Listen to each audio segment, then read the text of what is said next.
ইউরোপের অন্যতম জনপ্রিয় খাদ্য মৌসুম অ্যাসপারাগাস সিজন শুরু হয়েছে জার্মানিতে। এটি শুধু একটি সবজি নয়, অনেকের কাছে এটি সাদা সোনা।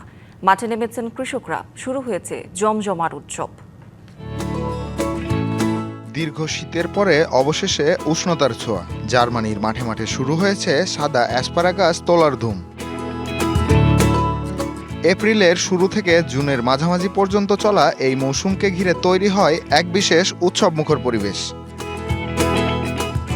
রাজধানী বার্লিনের কাছাকাছি বেলিটজ অঞ্চলে ব্যস্ত সময় পার করছেন কৃষকরা।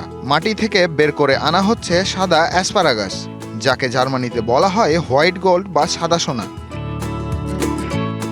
সারি সারি ক্ষেত, সাজানো ঝুড়ি আর বাক্স ভর্তি তাজা ফসল, সব মিলিয়ে এক অন্যরকম দৃশ্য।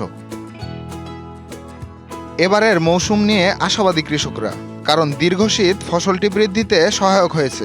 সাথে বেলিটজ অঞ্চলের বালুকাময় মাটি ও মৃদু আবহাওয়া সবজিটিকে করেছে আরও কোমল ও সুস্বাদু। কালার এক্সপার্ট ডার্ক স্যাপ এবং মাইল্ড অন হ্যান্ডস টেকনোলজি সমৃদ্ধ অরিক্স অ্যাডভান্স ডিটারজেন্ট পাউডার, আপনার লন্ড্রি এক্সপার্ট। মৌসুমের সূচনা উপলক্ষে আয়োজন করা হয় বর্ণাঢ্য উৎসব। এখানে দেখা গেছে ঐতিহ্যবাহী পোশাকে অ্যাসপারাগাস কুইন, যিনি উদ্বোধন করেন মৌসুমের আনুষ্ঠানিকতা। জার্মানদের খাবারের টেবিলে দখল রয়েছে অ্যাসপারাগাসের। সাধারণত বেচামেল সসের সঙ্গে পরিবেশন করা হয় এই জনপ্রিয় সবজি। শীতের নিস্তব্ধতা পেরিয়ে নতুন মৌসুমে ফসলটি যেন জার্মানির কৃষি আর সংস্কৃতিতে নিয়ে এসেছে নতুন প্রাণ। সামিউল ইসলাম, ডিবিসি নিউজ ডেস্ক।